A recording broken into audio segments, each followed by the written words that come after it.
This is IA Forward, your playbook for success as an independent insurance agent. Here to help you knock it out of the ballpark are your hosts, Shane Tatum and Tonya Lead.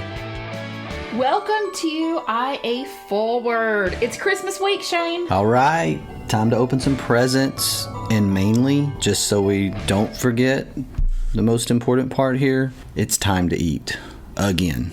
Okay, so do y'all do traditional ham, turkey for Christmas? It's mostly Thanksgiving again. It's pretty much the ham, and we normally have a turkey, maybe some dressing. It's generally a Thanksgiving repeat, which I do not say that in any way, in a negative, pessimistic way. Like, I love that it's pretty much a Thanksgiving repeat. That does not bother me. I'm one of those people. So I think this is one of those differences for us in the South and our friends up north. My family is from Pennsylvania. And so to them, the whole idea of cooking a turkey and dressing, or they call it stuffing, whatever, but doing all of that for Christmas to them is weird. I get it. And I like to think of myself as a cultured Southerner, if that's such a thing. I think you probably would as well. But this is the one thing that I have very little culture around, because it's just what we've always done. And it seemed like there were years and years where I didn't know any different. I thought the whole world did the same thing at Christmas as they did at Thanksgiving. It's really only been in the last decade that I realized that there's other parts of the world that had other traditions,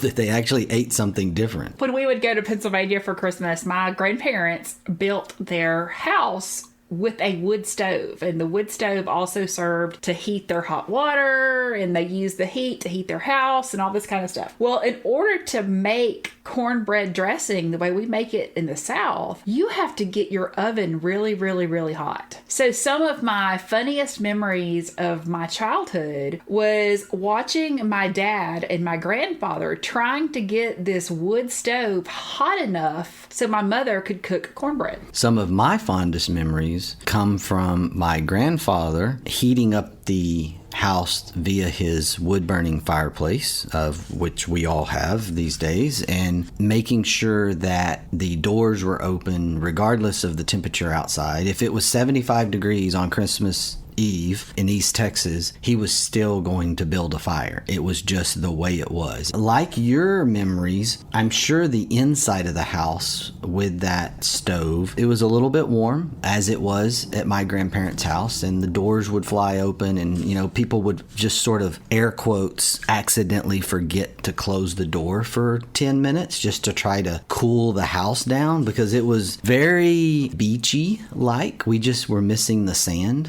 on Christmas Eve inside my grandfather's house. It's just the way it was. So Shane, let's talk about two words that colloquially I use interchangeably, and that is client and customer. But we know really and truly those are two different things. Oh, they are very two different things. And even though I have had this mindset for several years, I forget, and I use those two terms interchangeably as well. And I get frustrated at myself because I should talk internally with an intentional strategy and intentionally use these words, as I really want us to kind of portray our whole entire culture. And I don't. And I get frustrated with that. Customers are more transactional in nature. Clients, on the other hand, see things through a different lens. And I know that sounds so crazy to say that. When I say it out loud, I'm like, what are you talking about? But there's a truth in transitioning your agency to think in terms of clients versus customers. In the past, when I'm training a member of my sales staff, I would use this. I would say, a customer is someone who buys products or services from a company. A client is a certain type of customer who purchases professional services. That's a fantastic explanation. I think that we really struggle. It's a little bit of a theme that I felt like I've been talking about off and on for several months now, and that is this moving away from transactional nature, relationship-based marketing. All of this actually comes together in this entire concept. And when we start talking talking to our clients and referencing people as clients and referencing within our staff using the term client, for whatever reason, the mentality changes. With our referral partners, it changes. With our insurance carriers, it changes. Everything that we touch, everything kind of changes, and the mood changes and the strategy changes. And I think it's really important that we grab a hold of this and that we transition ourselves, because it separates us from the specialty auto agencies. It separates us from the high transactional nature agencies, and it really makes the whole policy per customer ratio strategy, it makes the infinite game strategy, all of those things come into play when we think about changing our internal verbiage from customer to clients. I think the first thing we need to change internally is policy per customer to policy per client. Funny enough, as you would say that, right? We say it and we get used to saying it, and I just said it and didn't realize what I did. And so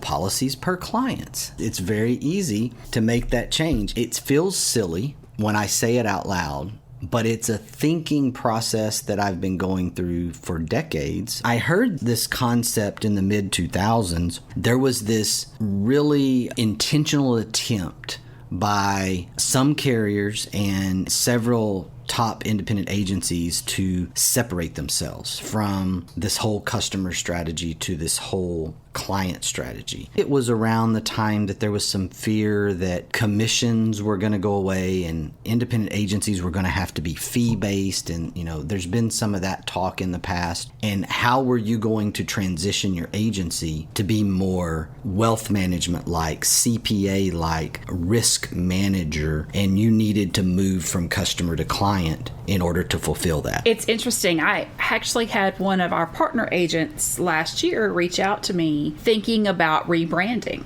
and he was going to use XYZ risk management. And I remember having the conversation with him. You know what that means, but does the general population know what that means? The challenge we have is that while we don't want to fall into the same sort of bucket as the Geico or the big ad spending that's gone on over the last decade, we want to be able to separate ourselves and make ourselves unique and different. We also have to be aware of the impact on the marketplace that ad spending has done, and what it's done to the market, what it's done to our agencies. Even though we weren't doing it, it actually has had an impact. When we start using terms that the marketplace or the public doesn't relate to, now we're in trouble. When we start using things like risk management, risk transfer, those are internal terms. They're not top of mind comments. The easiest way for me to make a transition like this, and you're going to laugh at me because I know you would never do this, but I actually have to create a visual. I have sticky notes on my monitors. Like right now I have the one that says every day produce, and it reminds me that at the end of the day I need to be able to have at least one thing that I have finished that I'm able to tell myself, okay, this is what I did today. For me to make this transition, that's what I would do. I would have a sticky note on the top right corner of my monitor that has the word customer with a line through it, and it would say the word client. And I know that's silly and very sophomoric, but that's the easiest way for me to make the transition because I would see it every day. So we need that visual component when we're trying to create a new habit. What's the time period that it takes to form a habit? Well, the saying is that it takes 28 days. They've actually misproven that it takes much longer than that, but in 28 days you can remember that you're trying to make a transition. They say that it actually really takes 6 to 9 months to make a big change. Okay, this is why I'm not really good at making a big change, I guess, because I never make it that long. But this is something that we need and can do. We need the visual, we need the reminder, and I promise you, if I can transition from pronouncing words better from podcast day 1 to podcast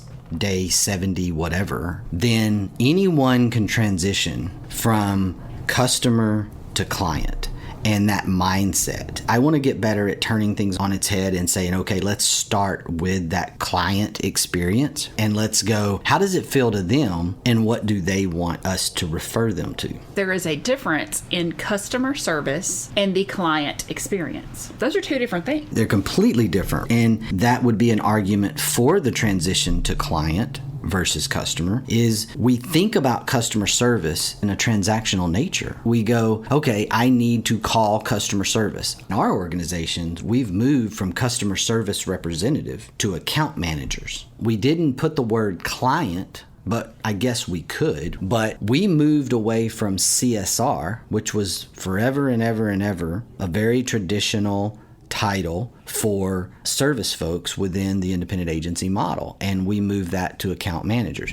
But when you think about that, if a policyholder calls and needs to change a vehicle, then are they just wanting good customer service, or is there an actual client experience process that we want to put in place there? For me, there's always a client experience process. To me, that's about serving them where they are in the best way they need to be serviced. Strangely enough, that is different for a boomer or a Gen X than it is for our millennials and our Gen Zs. So are you a believer in communication the way the client wants to be communicated with? Absolutely, 100%. And just for clarity there, do you think at this stage of the game that our agencies should be able to say, would you prefer to receive a text, a phone call, or an email? I can't imagine an agency being successful long term that's not in that place. Sometimes telephone calls are necessary, but I was thinking about thank you notes the other day, and I'm a huge believer in handwritten thank you notes. But I mentor a young lady at the University of Southern Mississippi, and throughout football season, I was sending her small gifts every week, every 2 weeks, something like that. And I noticed that she never said anything about them. And, I was sending like little gas gift cards or gift cards for dinner at some of the restaurants there in Hattiesburg and some actual little gifts. And she never said anything. Of course, I'm not going to say anything because I'm not going to say, okay, why aren't you saying thank you for a gift? Because you don't have to, but usually someone will at least acknowledge they've received something. And about 2 weeks ago, I got a text from her thanking me for all of this stuff that I sent her. And she made the comment that she never checks her mail. And she is probably the third or fourth person that I have talked with recently of that Gen Z generation, because they pay all their bills online. Everything they do transactionally is online. So any mail they get is junk and they just don't check their snail mail. And it struck me that if I am sending handwritten notes to people that don't check their mail, then they'd really rather get a text from me. Before I even go down this path, just the reality that I thought this was going to end up with, she's not a gift person and she was just waiting for you to finish to send you this single thank you at the end, because gift people are not and non-gift people are not the same. I'm pretty sure that I've been given gifts probably by you and certainly by other gift givers, and I don't even know what to say. This is the problem, because I'm not a gift person. This reality of when I get a gift, it's like this moment of awkwardness for me. I don't know what to do. It's insane. I am thankful. I just don't know what to do, right? Well, you just say, hey, thanks for the gift. Yeah, thank you. Okay. This reality of communicating with our clients the way they want to be communicated with, it can be a systems issue. I mean, you do have to have the right technology to be able to pull this off. It's really important that we understand how to do this efficiently and in an automated way and not necessarily generic. I mean, we don't want it to be not authentic. We want to bring authenticity to the table here. There's just a lot of stuff that I think agents can get really, really easily overwhelmed with in, how am I supposed to keep up with all this? And are you telling me that I need to offer all this mass customization for how to communicate with my people and my clients? And I'm saying that the tools are there, and I'm saying that it is possible, and it's possible to do it in an authentic way and in an automated way. I think that's the crazy skill set and crazy toolkits that are available to independent agents today. We need to mash those things together and realize that our job is not to just take payments or do endorsements. Our job is to transition this to this client experience, wowing the client. There's a uniqueness that independent agencies bring to the table, and I think we need to challenge ourselves to keep pushing that envelope. We have a partner in Vidalia, Louisiana, Reed Insurance, Bo Pilgrim down there, and Bo is masterful at this. And before I moved to Florida, he had my insurance, and I was in an accident. And when I tell you that I know his process was automated, I know that it was because I know him. But if I didn't know that, I would have no idea that it was automated. And the way his messaging was after that accident, taking care of me, taking care of my claim, making sure everything was handled, checking up on it, checking up long term, was absolutely phenomenal. And had I not already known his process, I would have thought that I was his only client, that he was so focused on making sure I was taken care of. That is what I hear from agents. This fear is about, hey, well, let's really transition. Like they want to transition from this customer transactional environment to this client experience type environment. And I think what's in a lot of agents' brains and minds when you kind of try to paint that picture is, I don't make enough revenue off of each of my customers or clients to do all this. And what I am saying here is that there needs to be a mashup of utilization of the technology and the automating of the process with generating this fantastic, amazing client experience. And it can happen, just like Bo. And I think what happens is agents have this thing of maybe this picture of, well, if I generated $20,000 in commission off of every one of my clients, well, then I could do that. And what I am saying is that is not necessary. Now, what is necessary is that you push the policy per client envelope. You do focus on full-time clients. You want to have all their business. You want to have the full account. And if you accomplish that, your revenue per client is going to go up. And if your revenue per client goes up and you have the right technology and automation skill set in place, and all the implementation is done, well, then this really works and you are delivering something that feels about as close to mass customization and authentic as you can get. You know that I'm a data junkie, and I don't have this number, but I would love to have it. I would love to know the referral percentage difference between a low policy per client ratio and a high policy per client ratio. But I would bet a large chunk of money that our partner agents that have at least a 2 policy per customer ratio, that their referrals are so much higher. My gut tells me that it's significantly higher. The reality of it is that there's relationship most of the time. If you're running a 2.3, 2.4 policy per client, then you just have more of the wallet. You have more invested in knowing who they are and what that client does. And there's just a more memorable experience. And that's where the referral happens. That's when people are like, yeah, you need to call my agent. It's an automatic thing. When we're in that transactional environment, that what we're saying is that customer transactional nature, it's generally going to follow some price. And it may be they save me this money this year, and then it may be I left them because they're an agent that just cheap up front and now their price went up. You can't trust them. There's this whole process change in mindset that takes place between lower policy per customer and higher policy per client. You just used a word that is always one of those terms that I can't stand. And that is when people use the word trust in their marketing or in what they're asking you to do. And it goes back to, there's this Louisiana saying, it was actually even used in a movie, and it's, you never trust a man that says, trust me. And so to me, when people focus on this whole, I want to earn your trust, I want to build your trust, or, you need to trust me for this. I'm always like, well, why do you have to tell me I can trust you? I agree with that. And we've joked for several years about the phrase, if I could just be honest with you for a second. Well, have you not been honest with me this whole time? I agree. The trust goes in there. I probably see people use that more than it should be used for sure. And it's an area that, I don't know, I feel like we fill up space with words